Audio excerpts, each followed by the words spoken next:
The Venkari called it the siphon. Dr. Senna Voss called it a mistake, theirs specifically for showing it to her. She had been on the station for 11 days before she understood what the device actually did. The Venkari, who escorted her through the processing corridors, had used careful language, the same kind of careful language that border guards use when they are not technically lying, but are definitely not telling the truth.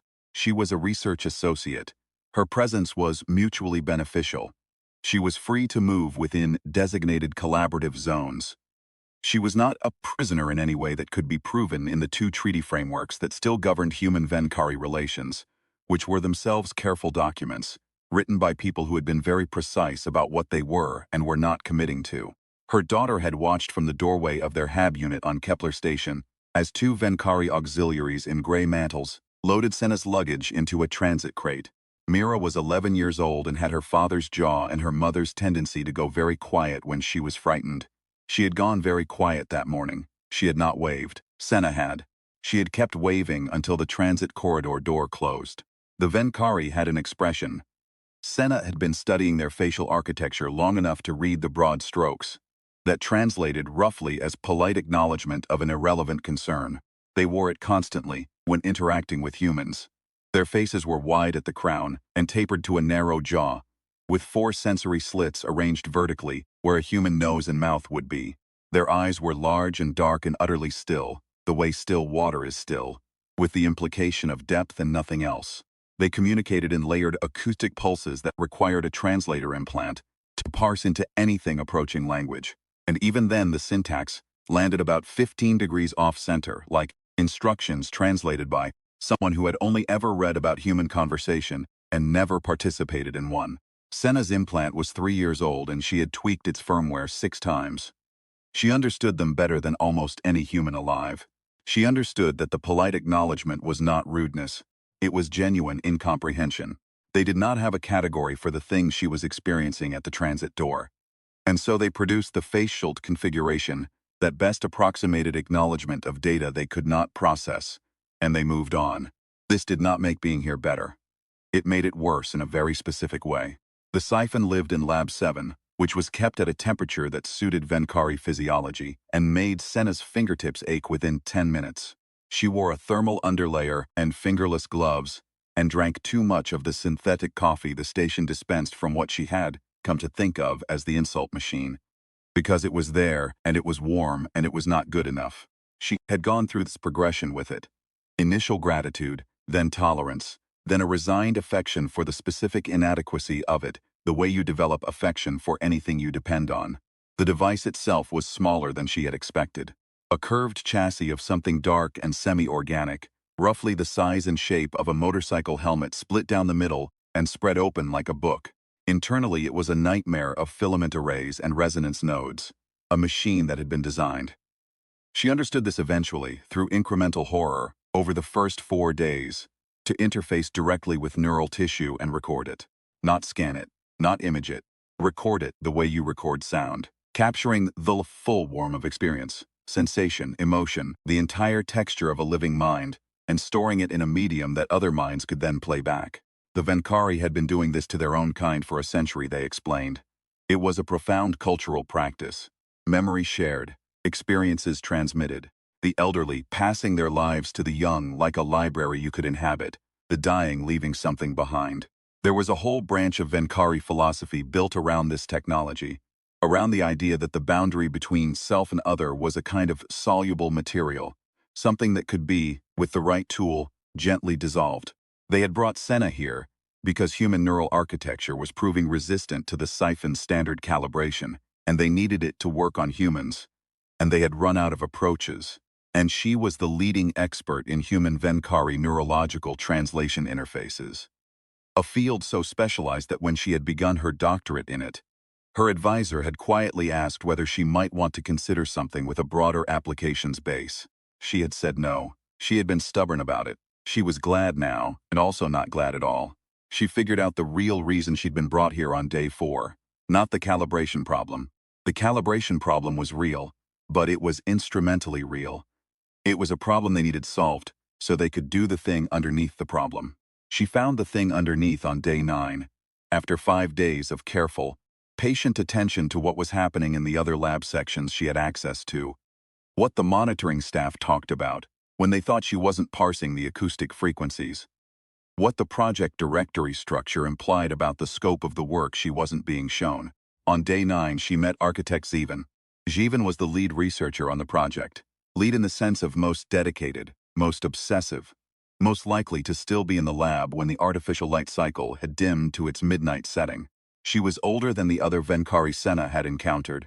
Her crown plates faded from deep iridescent black to something closer to charcoal, the pigment shift that indicated age the way gray temples did in humans. She had a habit that Senna had never seen in any other Venkari. She worked with her sensory slits partially open, which was apparently the equivalent of humming to yourself, a thing you only did when you forgot anyone was watching.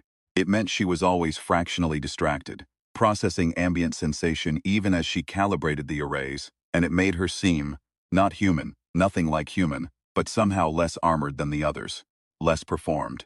She also occasionally asked Senna questions, not about the calibration work, but about Senna, about what it was like to experience sensation through human sensory architecture, about what emotional encoding felt like from the inside, about whether Senna had ever experienced a memory so strong it reorganized how she understood the present.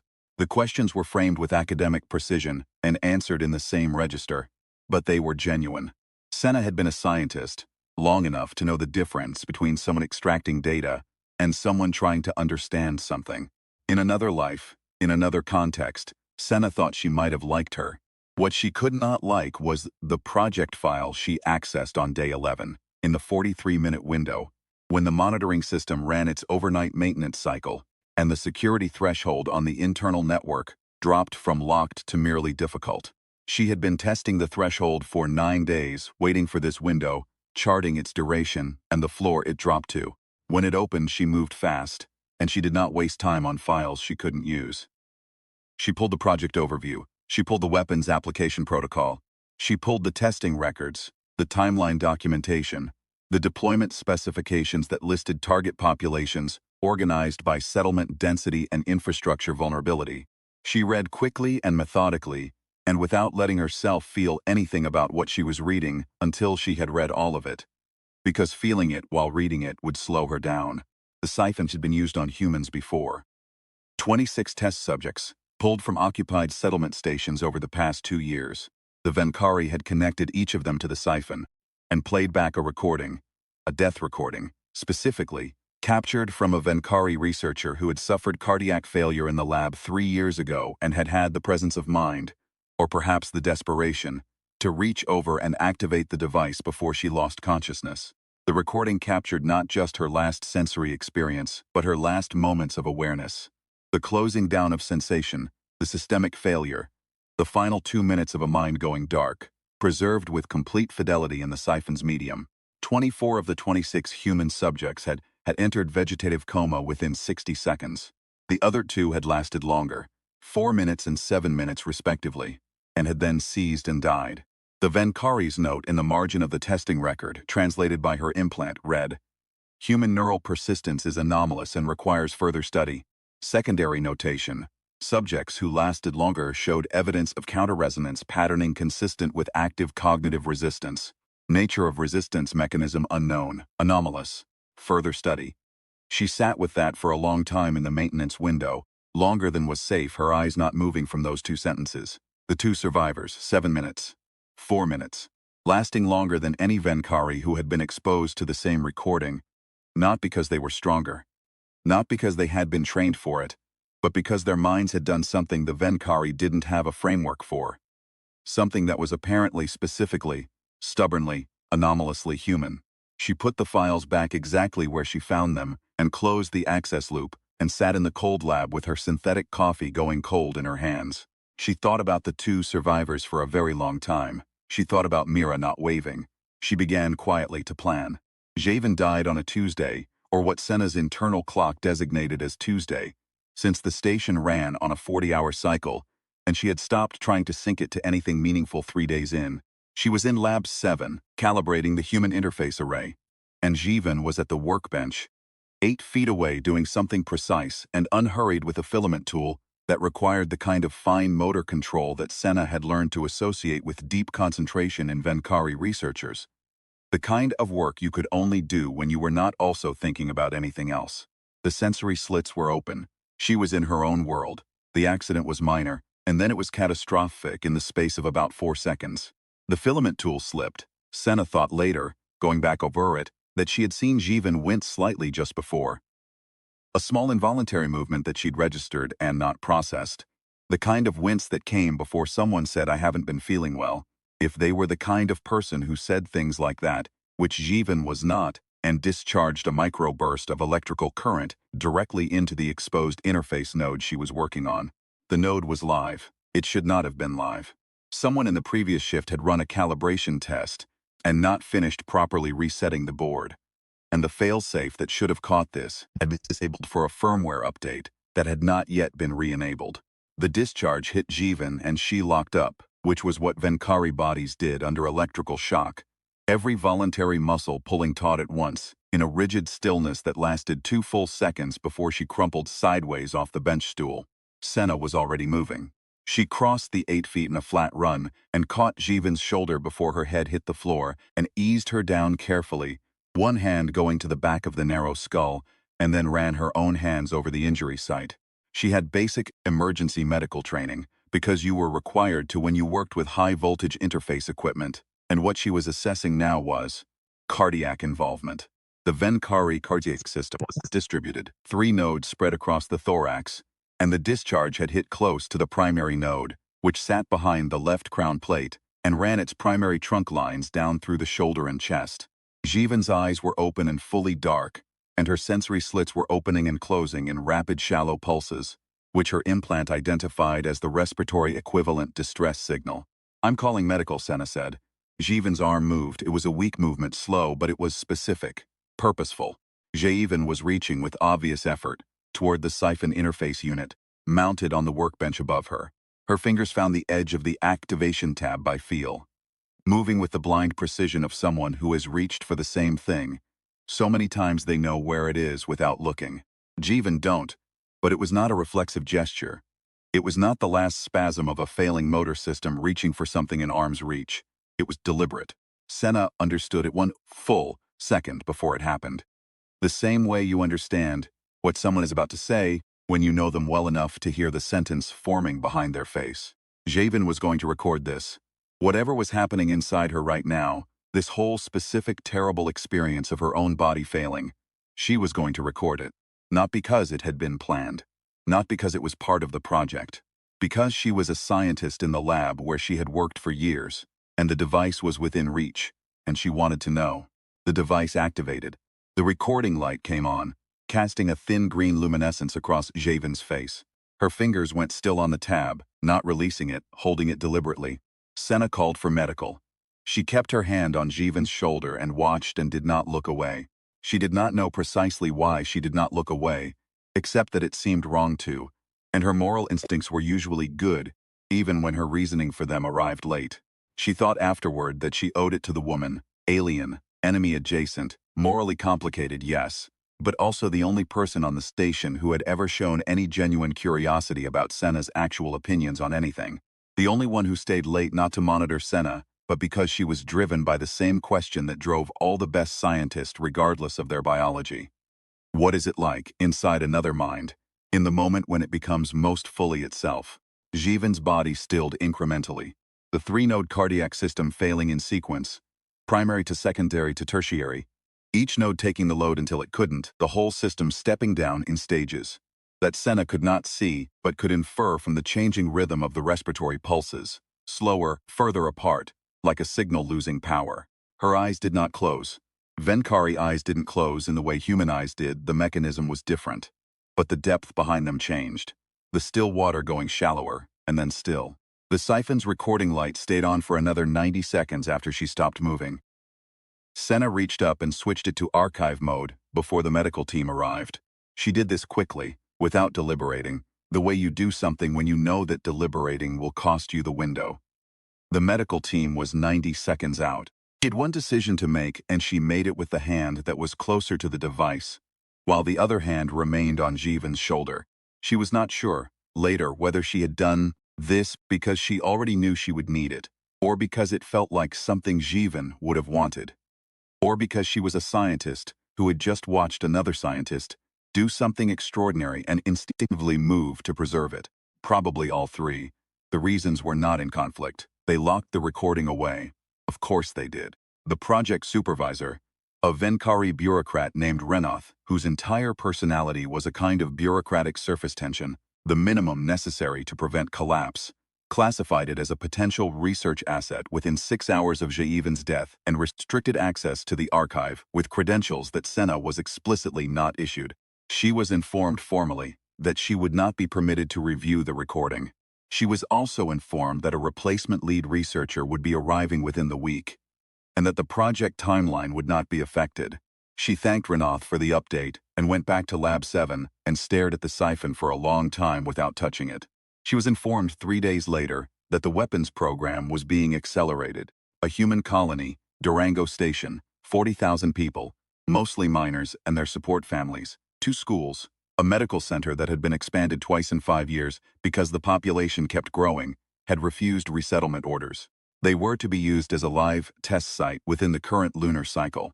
The siphon would be broadcast through the colony's existing ComNet infrastructure, which had been quietly mapped by Venkari intelligence over the previous 18 months. The calibration Senna had been working on would be incorporated into the broadcast parameters. She asked the Venkari who delivered this message whether he understood what she had been calibrating. He said he did. She asked whether he understood that the calibration made the siphon more precisely tuned to human neural architecture, more efficient against human minds specifically. He said that was the purpose of the calibration. She said she understood, and thanked him for the update.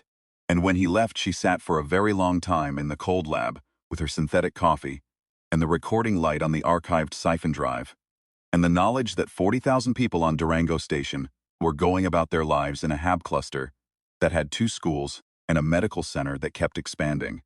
She had 2 options.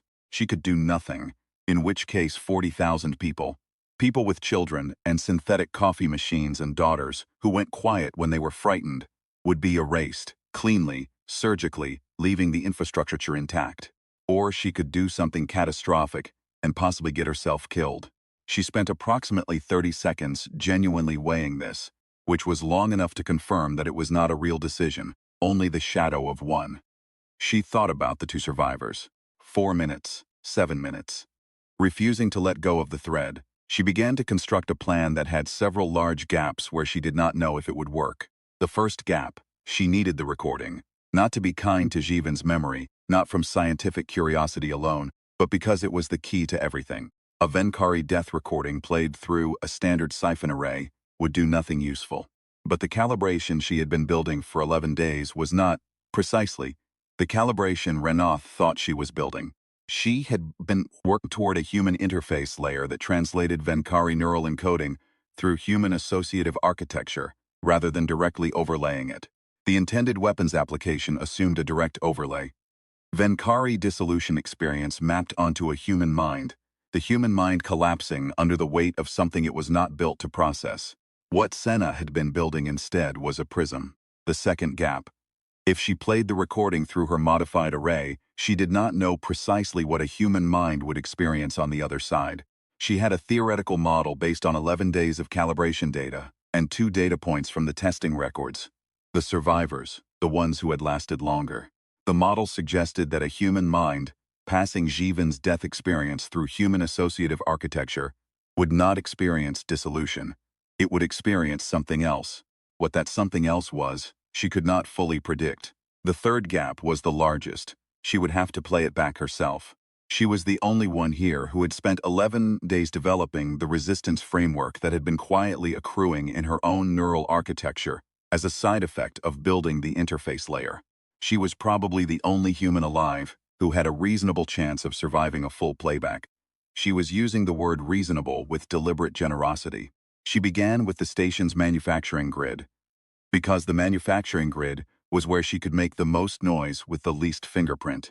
The Venkari manufactured the siphon's interface components on-site, in an automated facility 2 sections over from Lab 7. The grid was networked, which meant it was accessible. which meant that someone with sufficient patience and an 11-day head start on understanding the network's architecture could, in theory, send it instructions it wasn't designed to receive. The robots that assembled the components moved on precise tracks laid into the facility floor. Precise tracks could be redirected.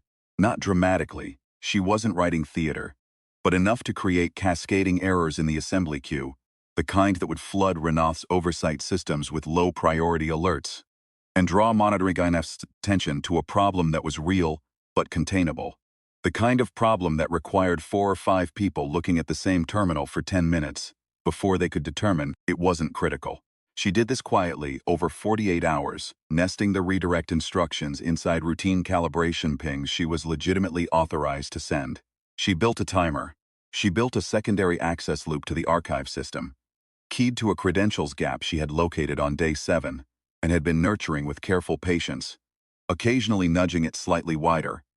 That would open for approximately 9 minutes when the monitoring staff were occupied with the manufacturing errors. She built a second cascade, larger, held in reserve, nested inside the first. She told no one. There was no one to tell. She had a colleague back on Kepler Station, a friend named Devorian, who would have been useful for the network work, and who would have made her feel less alone in the dark hours, when the plan felt like the longest possible distance between 2 points. But Devorian was 200 light minutes away, and Sen had supervised communication access that was a joke in both directions. Supervised enough to be useless for operational coordination, open enough to feel like cruelty. She wrote Mira a letter during one of the supervised windows.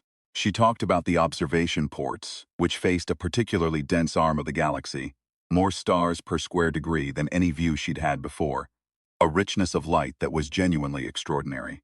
She said she was working hard. She said the coffee was terrible, which was true, and Mira had sent her a coffee kit in her luggage that she had been rationing with the discipline of someone saving something. For after the hard part was over, she said she'd be home soon, which was either a promise or a lie, and she didn't know yet which. And she did not let herself think too long about the difference. She didn't tell Mira she loved her at the end, because she always told her that, and she didn't want this letter to feel different from any other. The manufacturing grid errors triggered on a Thursday. Senna was in Lab 7, at the primary console, seated, both hands on the surface where they could be seen, when the first alert rippled through the monitoring system. She watched Renath Station on the opposite side of the lab light up with incoming diagnostic pings. Across the room, 2 of the 3 monitoring staff moved toward the oversight terminals. Renath began issuing instructions in tight acoustic bursts, his translator rendering them as terse, organized, mildly pressured. His eyes flicked to Senna once. She was at her console, working. He looked away. She had 9 minutes. She opened the secondary access loop and went directly for the archive, and pulled Jivan's recording out of classified storage with a speed that felt almost indecent, the way moving quickly through a space where someone died always feels. She loaded the recording into the modified interface array. She checked the calibration settings. The prism architecture she had been building for 11 days. All of it live, all of it ready. She checked them again because she was a scientist, and double-checking was not a symptom of fear. It was professionalism. She pulled the Siphon's headset from the equipment rack. Her hands were not shaking. She found this remarkable, and also in a deep practical sense beside the point. The headset was cold.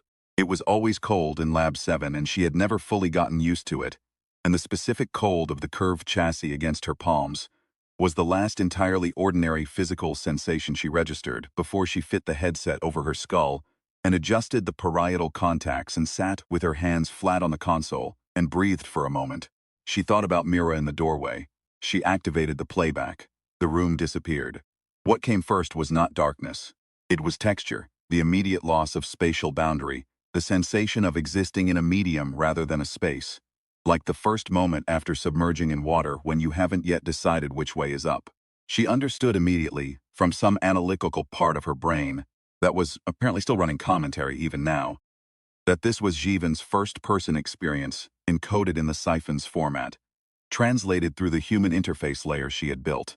It was not Jivan's death she was experiencing, not directly. It was the experience passing through the architecture of her own mind, which changed it the way light changes when it moves through a prism. Same information, different output. What came next was memory, not Jivan's her own. The calibration had done something she hadn't fully anticipated, or perhaps had anticipated at a theoretical level without being prepared for the reality of it. In passing Javen's experience through Senna's full framework, the modified interface had activated Senna's own associative memory in parallel. So what she was getting was a strange and doubled thing. Javen's experience and her own past running alongside each other, each casting light on the other, like two photographs on the same exposure. She saw Mira at 2 years old, asleep in a gravity harness during the long transit to Kepler Station. Her small face utterly still and utterly trusting in the complete way that children trust when they have never been given a reason not to. She felt the specific quality of that trust, the weight of it, what it was like to be the person it was placed in.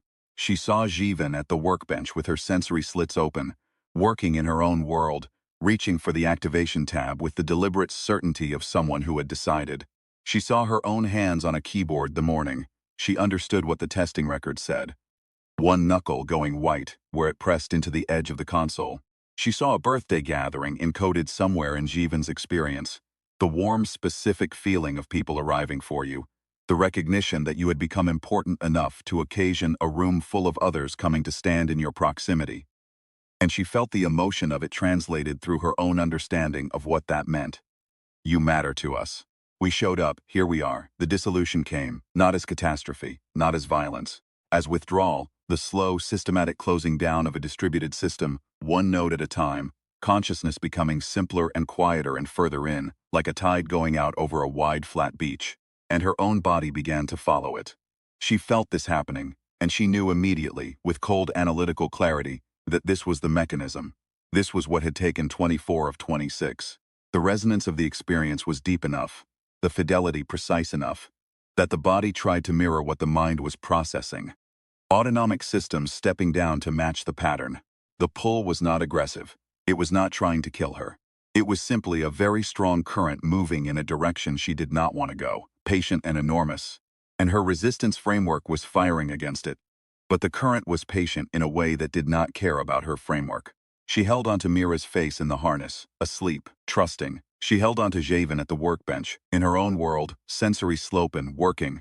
She held onto the specific cold of Lab 7, and the specific inadequacy of synthetic coffee, and the specific way the mug weighed in her hands, its particular thermal texture, the small concrete reality of something that was there and was hers. She did not let go of the thread, and beyond the dissolution, and there was a beyond, which she had theorized and not actually believed in until she was inside it. The experience opened. It did not open into nothing, it opened into scale. This was not metaphor, and she was not hallucinating. The best she could describe it later, in the long attempt to find language for something that had not been built with language in mind. There was a before, where the problem she was carrying had a certain size, proportional to her. Enormous, filling the available space. And then the available space expanded. Not the problem shrinking, the context containing it becoming large enough that the problem found its accurate proportions. She felt the dimensions of the station fall away. She felt the scope of the weapons program, the 40,000 people on Durango Station, the war that had been happening at a bureaucratic distance for years, slot into a frame large enough to hold it without the frame breaking. She felt, with a clarity she suspected she would lose precision on as time passed but would not entirely forget, that the correct human response to the incomprehensible was not to be comprehended by it. It was not erasure. The correct response was witness. You stood in front of the vast thing, you looked at it directly, you let it change the scale of what you understood to be possible, and then you turned back. You picked up the thread, you went back. The Venkari had designed a weapon around dissolution. They had not known that humans at the threshold don't dissolve. They narrow down to the most essential thing and they hold it, and holding it is what carries them through. She heard her name, not through the siphon, through the room, actual acoustics, her actual eardrums. Someone physically near her saying her name in the specific register of someone who is trying to remain calm and is not entirely succeeding. She recognized the voice after a moment. Thesev, the youngest of the monitoring staff, the one who sometimes asked questions about Earth, with what her implant identified as genuine curiosity rather than intelligence gathering. Thesev was saying her name and the hand on her shoulder was shaking, and she recognized in that shaking the Venkari equivalent of fear. Not for the project, not for the equipment, but for the person in front of him. A small alien who was frightened that she was dying. She came back. She pulled the headset off and sat for a moment with her hands flat on the console, relearning the specific cold of the surface, the weight of her own hands, the smell of recycled station air, with its faint undertone of ozone that she had stopped noticing weeks ago and was now noticing again, the way you notice things freshly after a long absence. You were unresponsive, Tessef said. His voice had the careful flatness of someone controlling something for 14 minutes. I'm all right, she said. Her voice was her own. She had not taken this for granted. Across the lab, Renath was still managing the manufacturing crisis. Two of the monitoring staff were still occupied. No one else had registered what had just happened at her console. 14 minutes.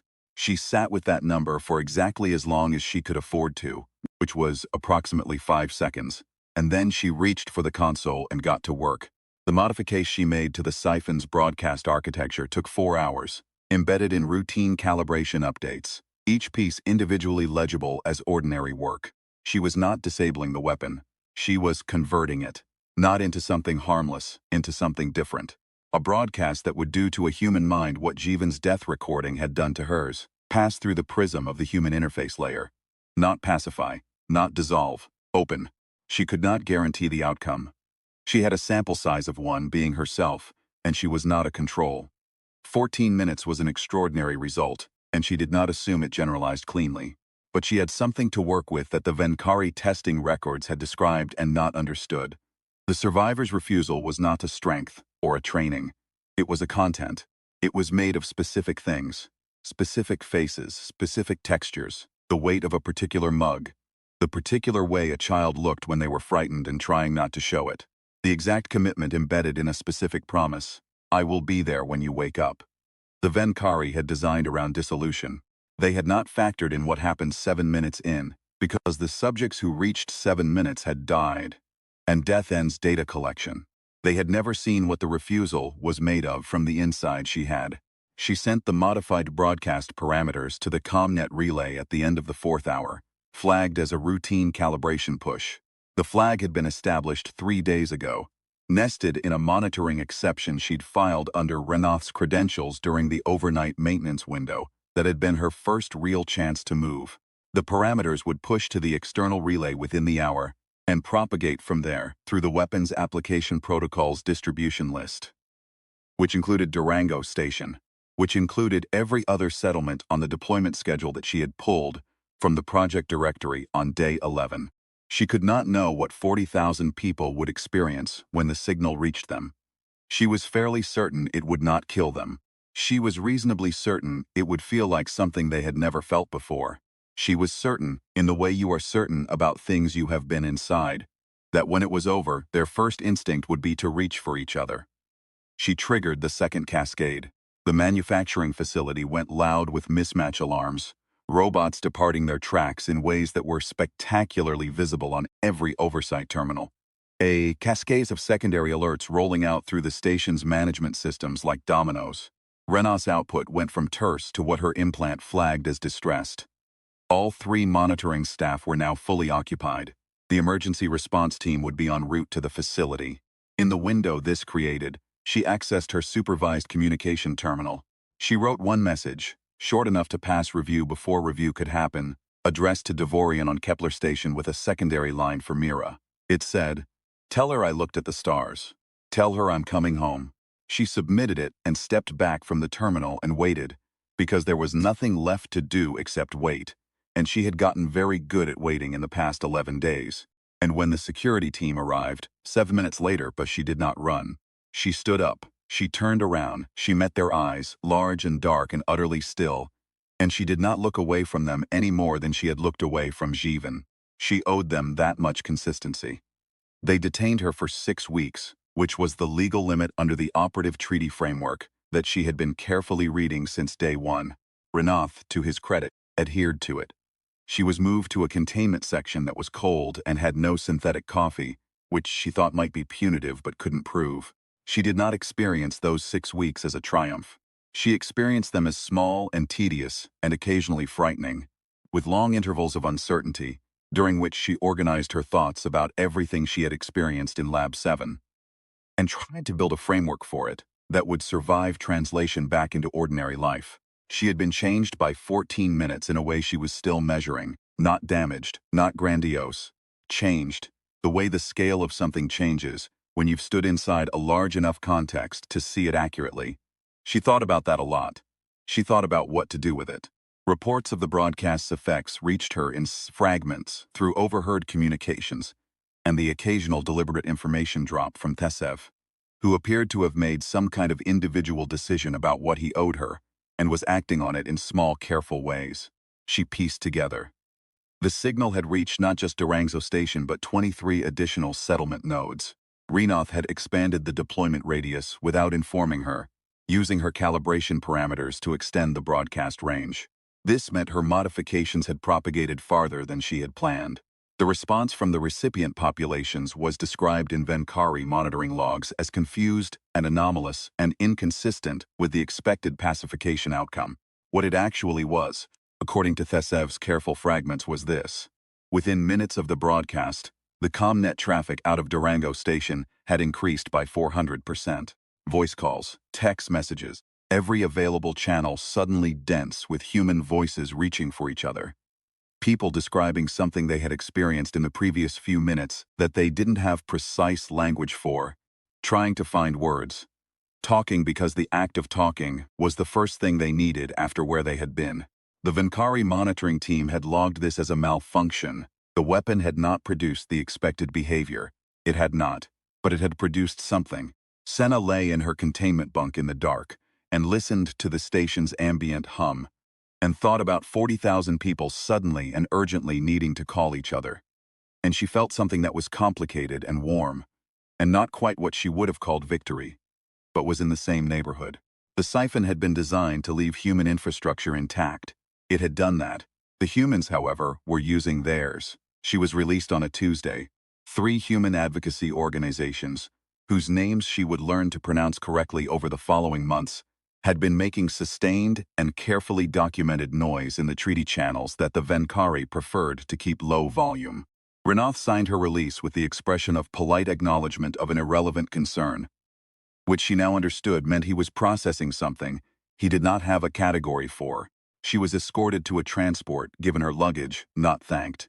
She had not expected to be thanked. She found her coffee kit in the side pocket of her bag exactly where she had left it, mostly full. She made a cup on the transport's warming element and held it in both hands and drank it slowly. And it was not good coffee, but it was her coffee, and the distinction felt important.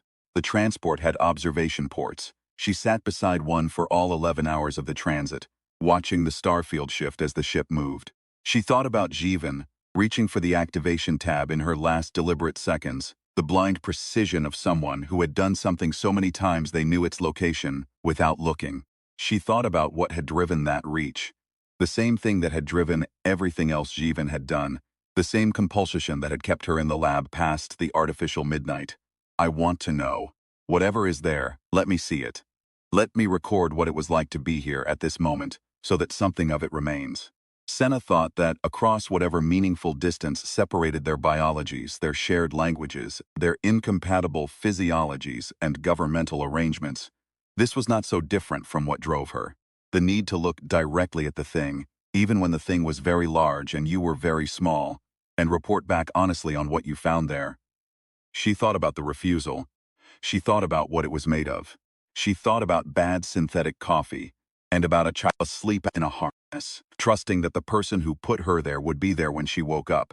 And she felt the distance between herself and that child shrinking with each hour, the star field shifting in the observation port, Kepler station becoming a fixed bright point that grew slowly into structure. The habitat rings, the docking arms, the lights on, all of them, the entire human construction hanging in the dark with its lights on, because humans built things in the dark and then illuminated them, because the dark was not the end state, because the alternative was sitting in the dark, and that was simply not, in the end, what humans did. Mira was in the dock. She was standing with her hands at her sides, very still, which was how Cessna knew she was frightened. She was also visibly taller than 3 months ago, which hit Senna with the specific ache of missed time that no amount of preparation makes easier. 3 months condensed into visible evidence. She had grown. Life had continued. The world had kept moving while Senna was in Lab 7 relearning what it was made of. Mira moved first. Not running, she was too old to run to her mother in a public dock. At 11 this mattered, apparently.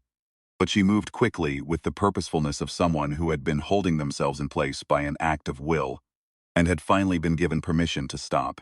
Senna met her halfway, and they stood in the dock with people moving around them, and the dock noise, and the smell of station air, which was different from Lab 7 in every particular, and was exactly right. "Did you finish your work?" Mira asked, muffled against Senna's shoulder. "Yes," Senna said. "Was it important?" She thought about 40,000 people reaching for their comm units. She thought about Jeevan's hand on the activation tab, and the recording light staying on after everything else had stilled. She thought about 14 minutes and the vast specific darkness she had stood inside and walked back out of with the thread intact. "Yes," she said. "I think it was." Mira pulled back slightly and looked at her with the particular sharp assessment of a child who has been worried about something and is now measuring whether the worry is over. Her eyes were her father's eyes, dark and precise and not missing much. "You look different," she said. "I've been somewhere very large," Senna said. Mira considered this with the seriousness it deserved, which was considerable. "Did you see anything good?" Senna looked up. The observation panels on the dock ceiling were old and scratched, but you could still see through them. The star field visible between the station's structural ribs, dense and extraordinary and very quiet. More stars per square degree than you could count. "Come on," she said and took her daughter's hand. "I'll show you."